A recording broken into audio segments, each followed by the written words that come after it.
What is going on? Welcome back to Jiu-Jitsu Outlet. I'm sitting down with a martial artist, a business owner, a podcast host, Mr. Samuel Smith. What is up, brother? How are you doing? Thank you for having me, Paul. Thank you. It's a pleasure to be here, man. Yeah, I don't miss the feeling of being a martial artist, but I sure miss being around martial arts, dude. Well, dude, I know that I was on your podcast recently, the Small Business Surgeon, and we were talking about martial arts and how it's helped your life. And I was like, oh man, you got to come onto my show because you're someone who you did martial arts a little earlier in life, and now you've gone on to kind of apply those lessons to business and other aspects of your life, and you've been able to create a lot of fulfillment for yourself. And I'm really excited to talk about that. And I know that I was reading on your website, and I've heard you talk about this a little bit about overcoming alcohol. Right. That's something that we've really talked about a lot on the show. So I'm excited to ask you about that, man. But before we get into any of that stuff, I want to ask you the question that we ask at the beginning of every single episode. Go for it. And that question is, how has training in the martial arts helped your mental health? Dude. Man, I tried martial arts when I was a kid, pretty much like everybody. And I didn't really pick it back up again till my mid to late 20s. I think I was about 27 when I really started to do something about it. And for context, that's 2007. So the UFC was just starting to come out. I think it was on Spike TV at that point. It was just starting to get big. And I didn't get into martial arts because of UFC. I just happened to be a huge fan of this contraband that was passed around between us. Cause like you couldn't stream the stuff. I don't know if you remember back in the day. But martial arts for me came about as a necessity. I was in a situation at 27 where, and it kicked off at work of all places in a professional office. And after it was all said and done and everybody calmed down, I was left with a very, very distinct feeling of, wow, I was about to get the shit kicked out of me just then. Because, despite what you'd seen on television and despite spending a few semesters in karate as a kid, like I didn't really know how to fight. And so to cut a very long story short, what MMA and what martial arts did for me was give me the confidence to be able to read the room and be able to read a situation and be able to look people in the eye and be able to shake hands firmly. And everything that you need in business stems from, I believe, that ability in being able to look at somebody and shake them in the eye, shake them by the hand, look them in the eye and say, I'm not a threat. You're not a threat. And when you've been bullied and when you don't know how to fight, when you don't know how to conduct yourself, especially as a young man, there's always questions. And normally those questions get asked in bars after about 7 beers. And, you see enough of it to where what martial arts did for me was it put that last little puzzle piece there of this is how to conduct yourself as a man. And it's not about being able to beat somebody's ass. It's about having the ability to read a situation and know that there's no danger or know how to move on or walk away or get past that. And, dude, like my confidence and my ability to walk in the room and be able to close deals and talk to the right people. And you never know what to say, but having the confidence to know how to say it, like it all stems back to the fact that I could not be a 27-year-old guy and live up to the shame of, wow, I'm going to get my ass beat. I just couldn't do it. And so it gave me the confidence to exist as a man in society. Earlier, you talked about taking this long story and shortening it a bit. I'd love to actually linger on this story a little bit longer. Yeah. Because I think it's such a great story, man, what you're talking about here. And it's something that a lot of people go through, especially men, is we have this incorrect belief about ourselves that we know how to fight, that it's somehow just something that you grow up with. Right. And I knew how to scrap. I knew how to bang, right, but I know how to fight. Nah, not a chance, The calm, cool, and collectedness of a martial artist is something that cannot be just developed in time. Oh, as you grow up, you have to actually train it and get coached and have an understanding around it and stuff like that. And that's something that carries over to the other parts of your life. So I'd love to linger and talk about this just a little bit more. Could we go into like, what was it first like when you first walked into a martial arts academy? Can you tell that story? Where did you sign up? Like, where was the first place you trained at, and what was that like for you when you first got started? It was very intimidating. I'd love to say that. Yeah, I went to martial arts, right? Because I spent most of my time in high school being bullied. I come out of high school and, between businesses that I'm working for myself, and then I get a contract with a business to do law for them. So I'm doing law. So I'm a very quiet guy. I'm a very big guy. I'm 6'4", and I was quite overweight. I think when I started doing taekwondo, I was about 270 pounds. And so I had very little confidence. And so imagine in Karate Kid where Danny walks into the gym and he sees Johnny and all them other lads, and they're already good, right? They're already jumping around and doing kicks and punches and shit, and they're already like good. And I walk in there, and of course, like all the grown-ups that were in there were good. I mean, there were kids that were white belts and yellow belts and stuff, but like the next closest guy in size to me, he was a brown belt. Now, full credit to him, we became great friends, and he was a very, very patient brown belt with a very inexperienced, complete beginner.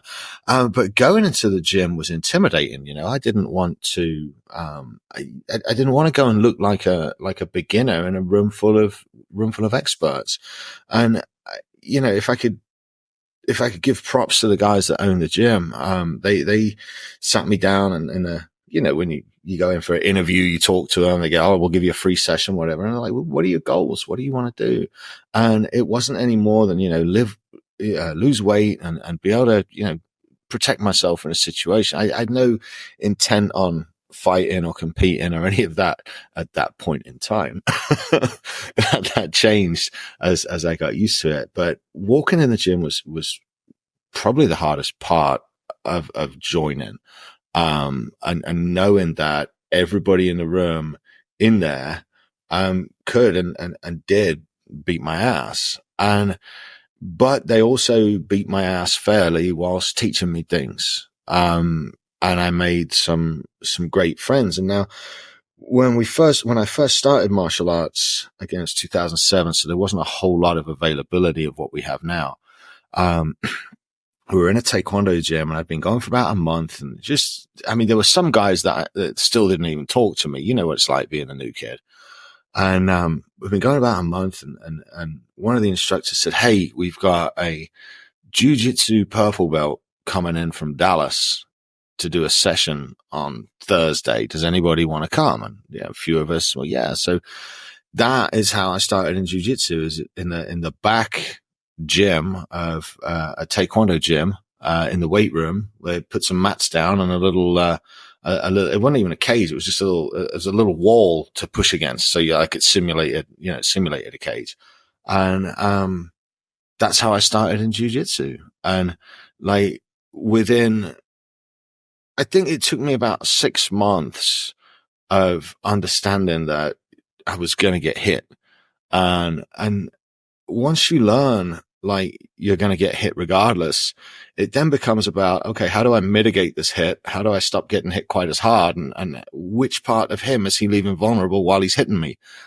And then I started to develop from somebody that was training to somebody that actually was starting to enjoy it. And, cause I went for weight loss and confidence. I didn't go because I had I didn't even spar, like, when I could avoid it. I wasn't there trying to get fights. And then all of a sudden it started to click. And then when I realized the things I was better at than I was worse at, I would focus on the stuff I was better at. And, I wasn't the best striker, and I did have the weight and strength. And so that's why I liked jiu-jitsu, because if I could get in close, in the cage there in the back.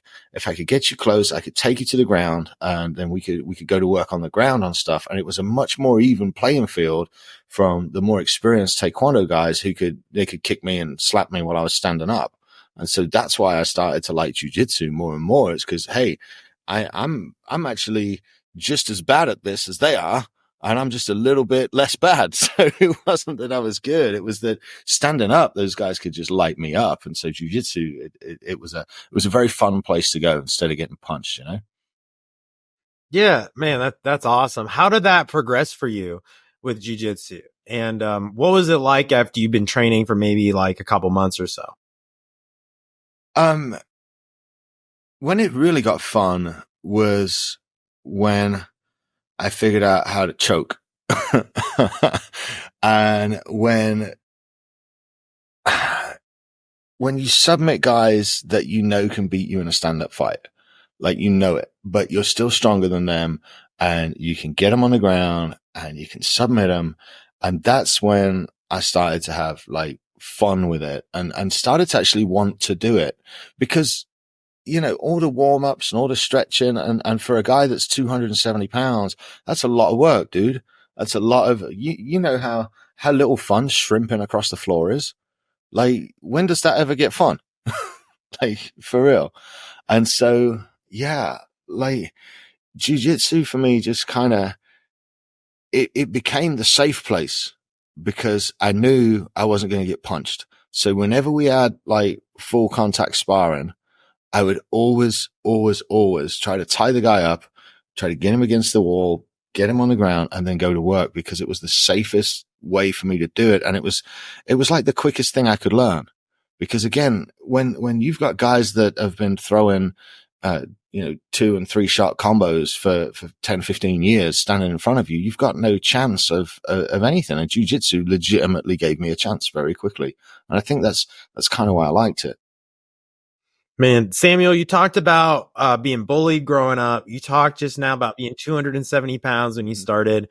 What did jiu-jitsu do for you over the time that you trained? And can you talk about like, what was that journey of weight loss like? You're obviously not 270 pounds now. I mean, that's a pretty amazing journey. Can you tell us about that? And like, what did that do for your mental health and your life off the mats? Man, losing weight and learning to fight is everything. Like, if you've got nothing else as a man, like nothing, but you're in shape and you can handle yourself, people look at you a certain way. Like, people look up to you to lead. People, you walk with a level of confidence that you don't ever get unless you're in shape and unless you can take care of yourself. And what that's done for my life and especially my business, dude, is people look at me like I've got my shit together. Whether I have or not, that's debatable. But I'm in shape. I'm right at 220 pounds now. I start to cut up nicely around 210. So I'm still going. I'm still working on this. It's a work in progress. But the way people look at me and the way they perceive me and the way I feel and the way my clothes fit, right? When you've got that and you become an attractive man, you attract business, you attract clients, you attract women. Like, and with my woman, I have attracted my ideal partner. And what fighting and weight loss combined did for my mental strength and my mental focus and my mental clarity was let me know that, hey, even if you've got nothing else, if you're in great shape, and if you can handle yourself, you're in the top 1% of guys. Like, I don't know how many percentage it is of guys that can do 5 pull-ups in a row. Like, there's not many. Like, it's especially over 40. Yeah, especially if we're talking about just in the Western hemisphere. Right. You know, how many people over 40 can sprint? Like, not many right now, especially in America. I don't know. And so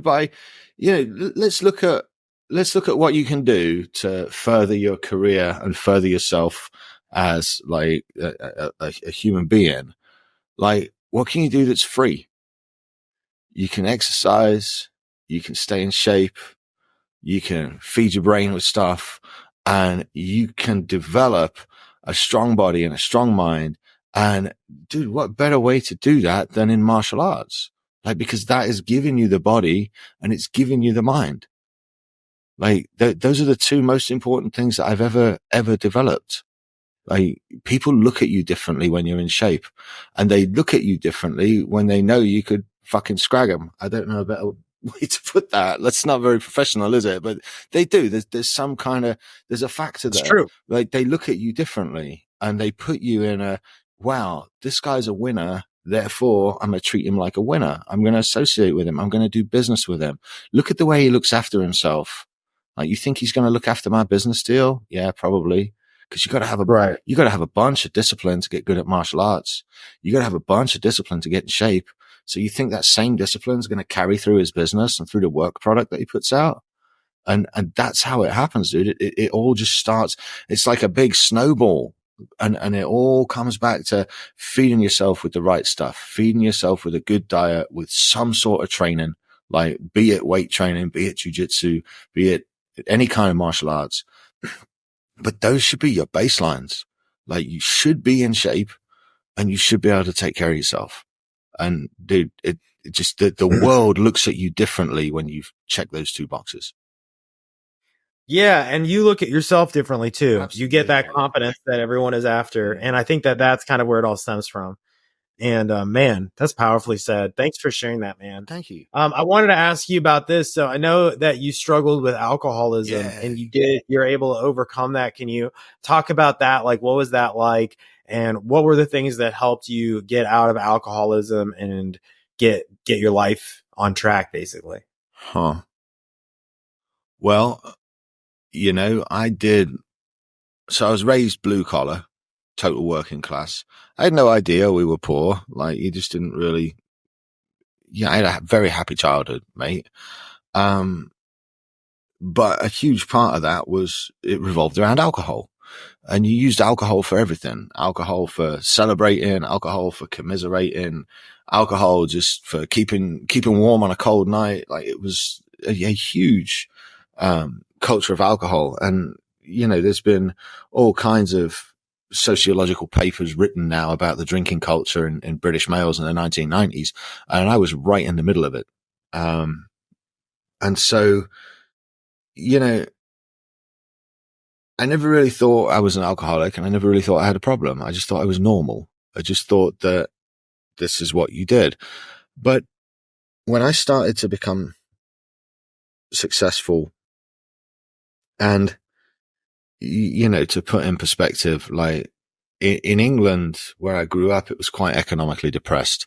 So to make $25,000 a year would have been seen as, hey, let's go brag about that. And at 26, 27, I think I had my first $100,000 a year in Texas, which means, like, now you can't go home. You can't replicate that level of income, in England, because my skill set was oil and gas law, and well, that doesn't exist in England. So now I'm in America full time and starting to have significant success, especially for where I grew up and where I came from. I had my dream car. I had a BMW coupe that I would drive every day. And then I had a Mustang Cobra that would sit in the garage. And, I had a house, had a wife, like, did whatever I wanted, whenever I wanted, dual income, no kids, like, more money than I ever thought I'd have as a kid. Like, cause when 25,000 a year is a great job. And, now I'm making over 100 and I've got a wife that's making money. And, it was very, very easy to do the things that poor people think rich people do. And poor people think rich people go to the club a lot, and poor people think rich people, like, day drink. And really, when you get around the pubs and the bars and you go find the day drinkers and everything else, you'll find out that they're not rich people at all. They're just poor people with money. But it took me 20 years of going out and drinking, to do that. And you don't realize it's a problem until it is. And for me, two things happened that triggered me stopping drinking. And it's the two things that I keep coming back to over and over. So the first one was that we had a very close friend group, and one of my friends ended up domestic partners with one of the girls, and they were together about 8, 9, 10 years. They just weren't married, So, and I got to watch this poor girl. She was just a few years older than me, and she went through it. She went through the alcohol dependency in her early 40s, and she went through the addiction, and she developed an inability to live without alcohol to the point where, my mate was taking her wallet, he was hiding her keys, he was locking her in the house on the way when he would leave for work. It's like, it was an absolute nightmare. You go around all the gas stations, don't sell her liquor, don't sell her alcohol. And, this was February of 2017. I got to watch her liver fail, and I got to watch her swell up and die. And I was one of the guys there at the end of her life, that a trusted friend that was going into the apartment and helping to turn her and helping to bathe her, and then just going to the pub straight afterwards to have a drink to take my mind off it.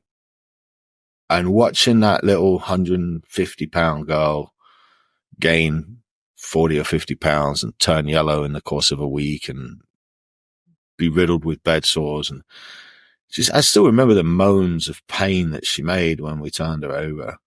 And I hope my mate isn't listening to this show, mate, because I don't want to trigger him. But when people say they want, like, I need a reason or whatever, like, watching one of your friends die from it is a pretty good reason. But it still didn't stop me drinking. I didn't make that connection in that, she was 6 or 7 years older than me, maybe.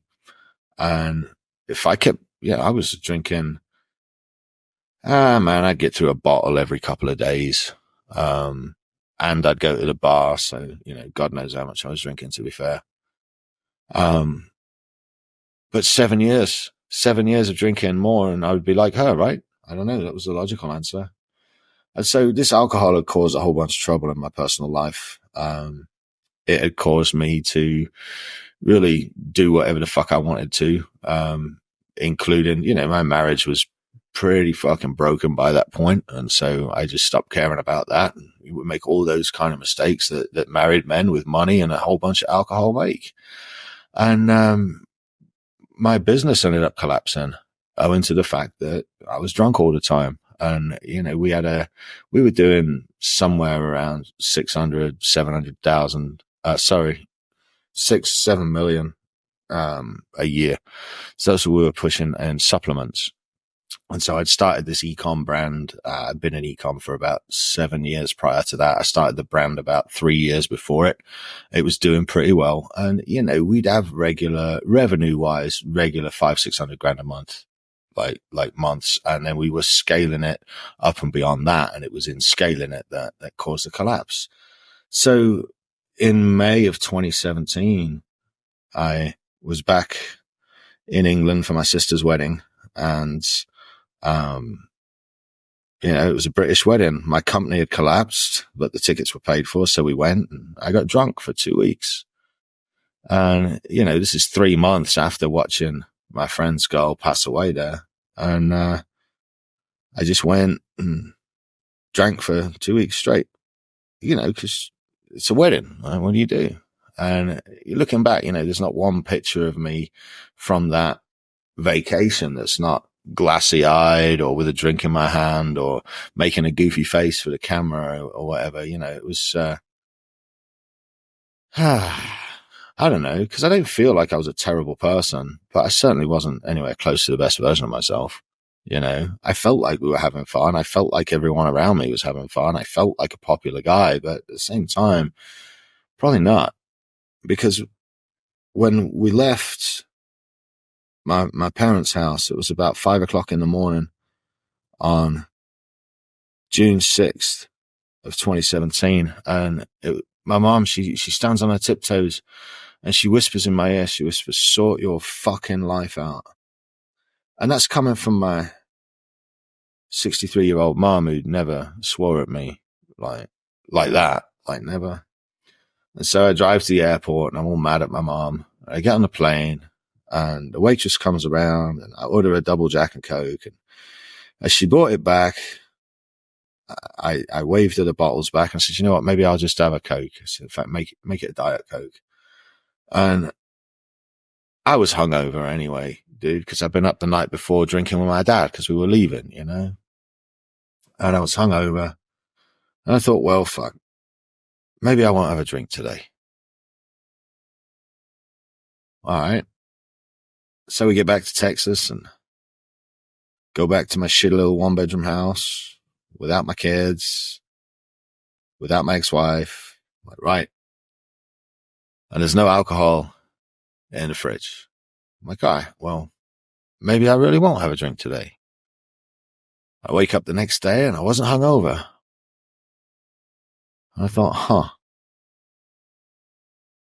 I don't remember the last weekend that I had that I didn't drink.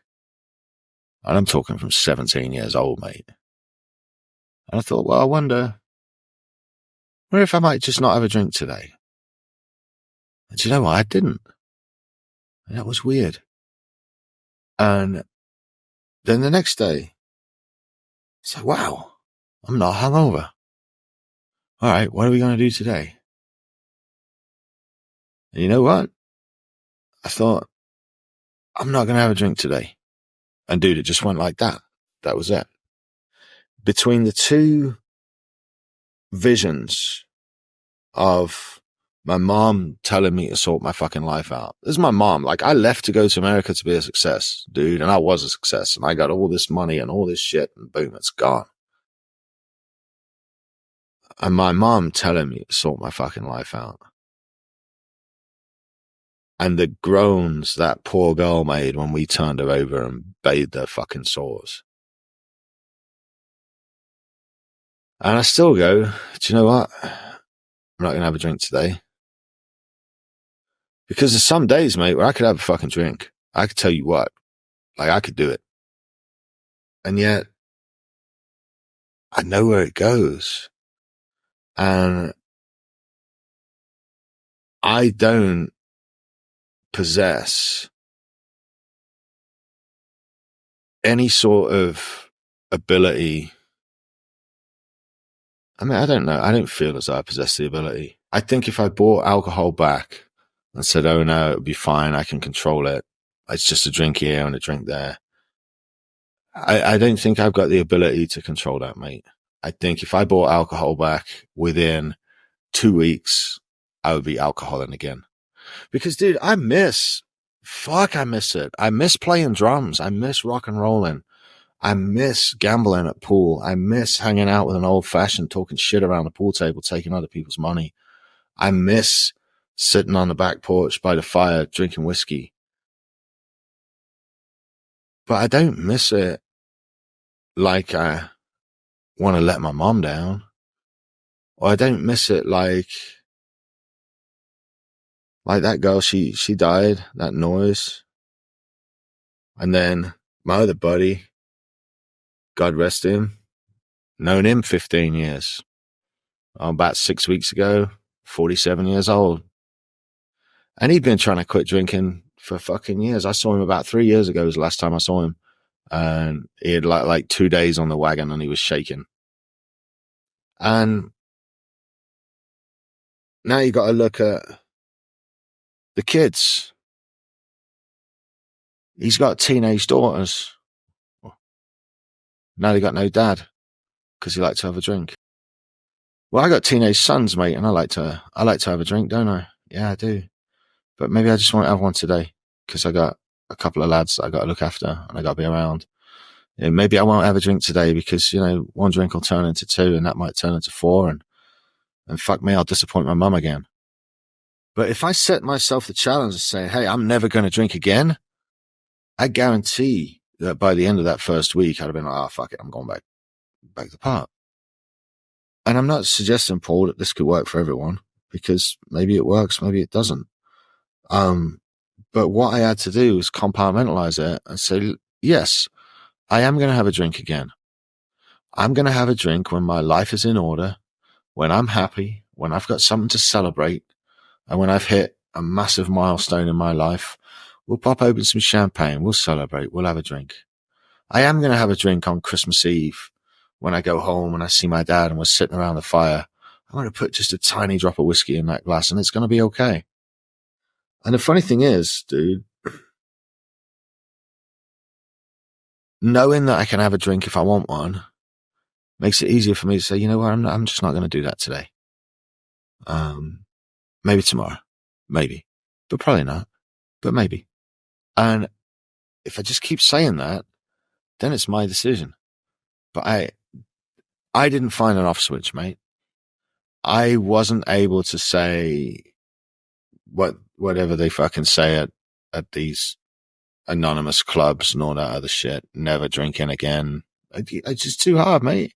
We should never drink again. Never. I'm never going to drink again. Well, maybe I'm not. But what if I'm watching a sunset and it's Mexico? There's a nice little band playing and my girl's next to me and the breeze is blowing. Am I really going to say no to a pina colada? Probably not. But alcoholism and me are fucking done, dude, because I can say I'm not going to have a drink today. And I've said that every day consecutively for the last almost 7 years. But it's the only way I could come up with to stop drinking was because the pain of remaining an alcoholic was greater than the pain of embracing sobriety. And so here I am on the less painful path. They're both painful, Paul. They're both hard. Being sober's fucking hard in this country, but being an alcoholic's even harder. And when you realize that, I just picked the easier of the two hards. Samuel, thanks for sharing your story, man. That's all I got, dude. You're a great story. You're a great storyteller, man. And that was the truth. I think that wasn't a story. That was just as well. I know, but you tell it you're a very well spoken guy. Thank you, sir. Thank you. Lots of podcasts. And you do your friends credit by your willingness to share and your willingness to educate others on why alcohol is no good. And you know what I mean? Like you're doing it, man. You're helping. You're doing your best to be an example, especially for, like you said, for your kids on what's best to do. And I just want to highlight one thing that you said, which works for me too, which is exactly what you said. Like it's very hard to think in extremes because forever is a very long time. I also don't drink, but like you said, if I hypothetically found myself at Oktoberfest in Munich, I would probably have a drink. I'd have a beer in Munich. You have to. Like, you would have to. Exactly. So I'm not suggesting we got this evil demon we got to exercise. I'm just saying, like, I have so many friends that drink 2 or 3 glasses of wine a week. Yeah. I just can't do that. Like, but I think what I'm trying to say too is it's like a mental hack, because at the end of the day, I'm probably not going to find myself in Munich anytime soon. I mean, maybe I will. That'd be great. But what I'm saying, I mean, I guess I don't want to put that out into the universe. Maybe I will. But what I'm saying is, it's a mental trick where what you're really saying is that you have control over this thing. It's not some boogeyman that you're running scared of. And I think that's a lot of times where people get hung up on is they're so terrified of alcohol. They have to say, oh, I'm never going to have it again. And secretly in the back of their head, they know that if they were in Munich at Oktoberfest, they would probably have a beer. And it creates this sort of moral dilemma where they can't really buy into their sobriety because they know that if they were in Amsterdam, they would smoke a blunt for sure. Yeah. Or if they, like for me, I used to be a cigarette smoker. I smoked a pack a day of cigarettes, but if my friend, like this actually happened to me, my friend is a gardener. He grows tobacco plants. He's like, here, Paul, I grew this tobacco plant. I dried it myself. I want to give it to you as a present. Here you go. You know, it's this beautiful plant that I grew. like, of course I'm going to smoke some. Well, yeah. And it was amazing too. But that's different than me being a pack a day cigarette smoker, I think. And drawing that distinction is super important because like we were saying, it gives you control, puts you in the driver's seat of saying that this is a conscious decision that you make every day. I mean, the main difference is in the mindset. There's two things here. I've only got to stay sober till tonight because I said I'm not going to have a drink today. And then I say it again the next day. Well, I've only got to make it till tonight. Right. So I'm re-upping on that every day instead of I'm never going to have a drink again. That's a long way away. Never. But tonight, shit, I can make it till tonight. We'll be all right. And then the second one is the difference in the language between I am not a smoker or I am not a drinker and I'm trying to quit. When you say I'm trying to quit, you already admitting out loud that, hey, I'm open to a little bit of failure here. Like, but when you declare, hey, no, I don't drink, well, then that's a declaration. Hey, man, you want a shot? Dude, I'm trying to quit. Oh, man, just one. Oh, I'm so weak. All right. No. And it's the same with smoking, and it's the same with weed, and it's the same with women. It's the same with everything. You don't try to quit. You have to shift your mind first. You have to write that down and say, I am not a drinker. And that's it.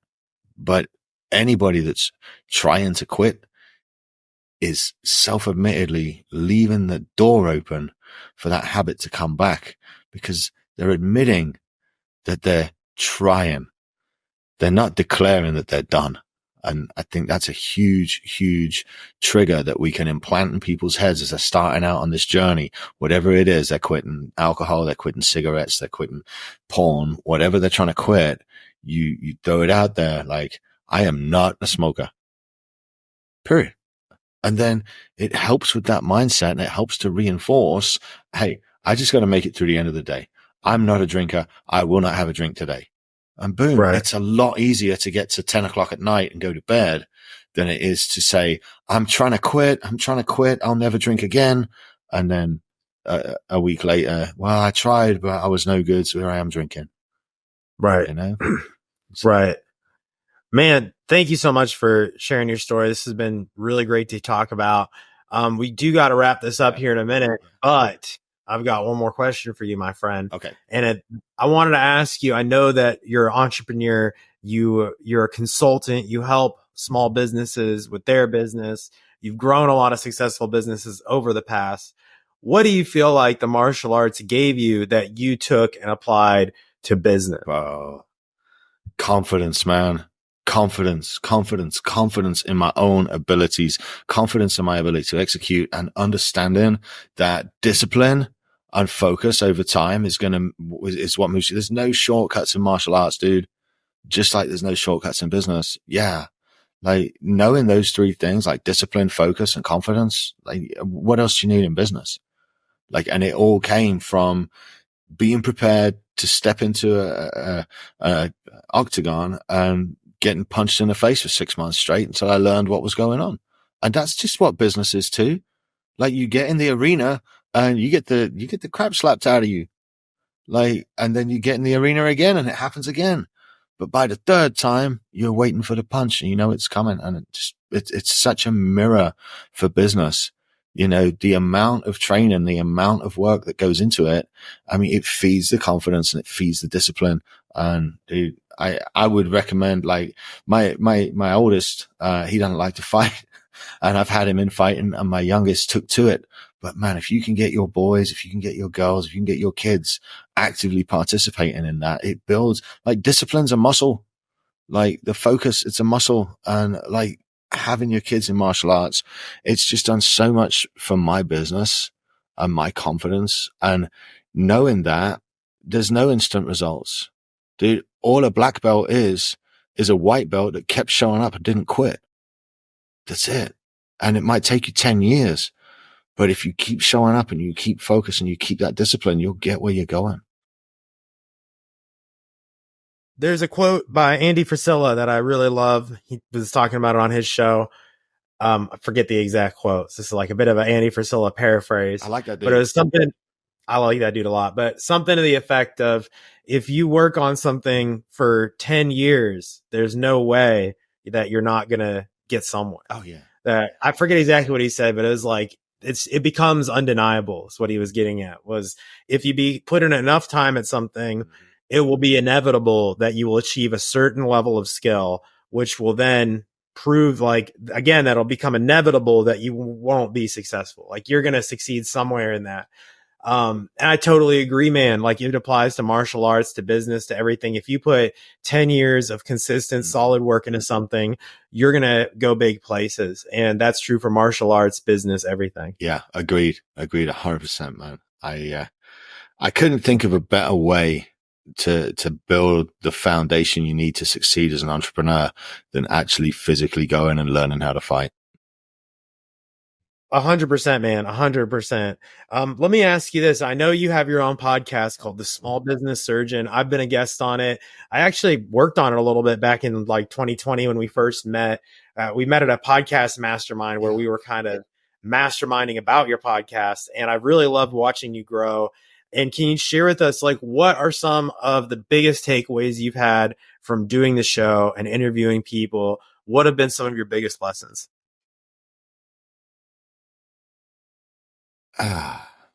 So there's some questions you get to prepare for, and there's some questions you just got to shoot from the hip. So straight from the hip, mate. You have to have a vision. You have to know what you want. You have to focus on the vision. You have to manifest the vision. Anything you manifest can be achieved with focus and commitment over time. And the most important thing in all of this is to not do it by yourself. Go and pay some money. Go and hire somebody that has done the things you're trying to do. You go to school and you sit there and you write stuff down what a teacher tells you. And then you quit school, you get a certificate, you get a degree, and you think you know everything. And life is just one really, really, really big fucking school. And so knowing that manifestation exists and knowing that whatever you focus on, you can create. Dude, it's harder to sell one thing for $100 on the internet than it is to sell 100 things for $100, than it is to scale to 1,000 things for $100. The hardest thing is finding the thing to sell and building the infrastructure to support the sales. And so there's no difference between envisioning a $2 million a year company, a $200 million a year company. Both of them are hard work. Again, it's back to picking your heart. And so my biggest takeaways are, don't be afraid to dream about what you want. And if you need to find somebody to help you extract the dream from your head, that's okay. Like, that's a big part of what I do. I dub myself a reality engineer because I take the things from people's heads. I take the things they imagine and I make them exist on the internet, and then we make them exist in media, and then we make them exist in real life. But you have to know what you want to become. And then, for the love of God, this would have saved me so many years. And I ask all my guests the same question, and I hear this over and over and over. It is like, let go of your ego and go and find people that are further along than you, that will coach you and train you and teach you. There are guides to doing this. There are people out there that have been through this. There's people out there that have built, launched, scaled, sold, whatever businesses. There's people out there. You want to do real estate? Fine. Go find a mentor that does real estate. Go find a mentor that's great at single family. Go find a mentor that flips buildings. Go find the guy that does what you want to do, the very best guy you can find, and go find him and pay him for his time and learn. Like, you will shortcut. I say there's no shortcuts in life. There's no magic pills. Well, the only caveat to that, the exemption, is you can buy people's experience. And you can buy it, download it, and install it in your own brain. And that's the shortcut. And don't be afraid to hire a freaking mentor, a teacher, and a leader, and somebody to push you, because you won't do it. Once you're outside of school and you've got that certificate, that's it. And we all carry that chip on our shoulder. Entrepreneurs don't want a boss. They don't want to be told what to do. That's why we're entrepreneurs. But the biggest piece of advice everybody I interview gives me is, I wish I got help sooner. So for the love of God, don't think you've got to suffer through this by yourself. That's very well said. And again, the same thing we can see with jiu-jitsu. It's almost like business and jiu-jitsu hold hands in a lot of They really ways, do. but same thing with jiu-jitsu. Like I've been making the trip up to Illinois as much as I can lately to train with Heath Pedigo and the team at Pedigo Submission Fighting. Mm-hmm. And he's one of the best coaches in the world. And he showed me some stuff that has just absolutely blown my mind. And it's a lot of it is relatively simple stuff when you look at it. That's the crazy thing about jujitsu and business too. A lot of times is you work with an expert and they show you something that was basically staring you right in the face the whole time. Yeah. And you look at them and you're like, man, I can't believe no one has ever shown me that, or I can't believe that I didn't see that. I think that's usually how I see it. Like for example, Heath showed me this one thing with how you get someone in side control. And he just showed me a different way to place my hands basically on their body. And it totally changed the pressure. And when he did it to me, he basically tapped me just from the pressure. It felt like my head was going to pop off my body basically. And I was thinking like, holy crap, that completely changes side control because there's so much more pressure now. And it was literally just maybe 6 inches of difference on the human body. But the same is true in business, right? You can work with this expert who they've got 30 years of experience on you, and they can show you something that you just shift a degree or two. And a lot of times the shifts that they recommend aren't even that complicated, but you can't see them for yourself because you just don't have that level of experience. You nailed it. I mean, a lot of my job is you imagine a bowling ball going down the lanes. A lot of my job is just pulling the bumpers up, keeping the ball between the lanes. They've got the right idea, but a lot of business owners get so, and it's funny because like I have mentors, right? And they can see things in my business that I can't see because I'm so close to it. But when I look at your business, I can see the 10,000 foot overview because I'm approaching it from a distance. I can see exactly what it looks like, exactly where I want things laid out, exactly how things should move. And you can see that when you train a student where their hand positions are and if they're right and if they're wrong and how to adjust them ever so slightly. But the student can't see it because he's on his back, getting pummeled, trying to get out of a situation. Same with an entrepreneur. They're on their back. They're getting pummeled. They're trying to get out of a situation and they can't see just, hey, dude, if you just move your hand this way just a little bit and focus on, this demographic over this demographic, a lot of these guys can't even see where their 20% is for their 80-20 rule. They don't even know where to focus. They haven't looked at their data because nobody showed them where to find the data and how to see it and that kind of stuff. And so like having somebody teach you it's how humans work. And as entrepreneurs, dude, we want to be by ourselves. We've got the chip on our shoulder. We've got the egos. I know because I had it. I wouldn't listen to anybody. And then after rock bottom and after sober and after taking a deep breath and going, all right, maybe I don't fucking know everything, I hired my first mentor. And it was it was either late 2017 or early 2018. I hired my first mentor and that mentor helped me to build my real estate brand. And then I hired another mentor that helped me to build a business network. And I hired a mentor that helped me to put a podcast together.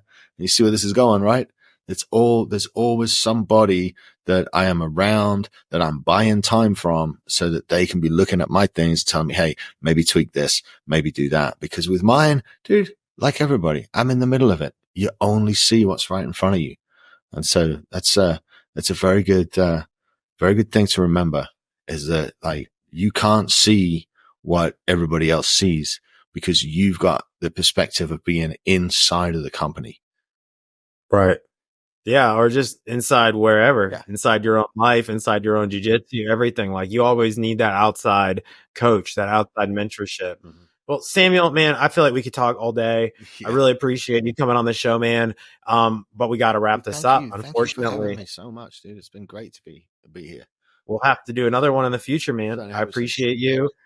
Tell us though, before we leave, tell us about where can they find the show if they want to learn more about you and they want to learn more about all these interviews you're doing with other people. Man, all of my content, my YouTube, my podcast, my clinic, private group, all of it's at the same URL. You can just go to followsam.live and it's all there to click on. Awesome, man. Well, Sam, I'll put the links down below. So anyone who's listening or watching can go check it out. Perfect. Down there. And dude, thanks so much. I appreciate you. And you have a wonderful week. Thank you, sir. I appreciate you.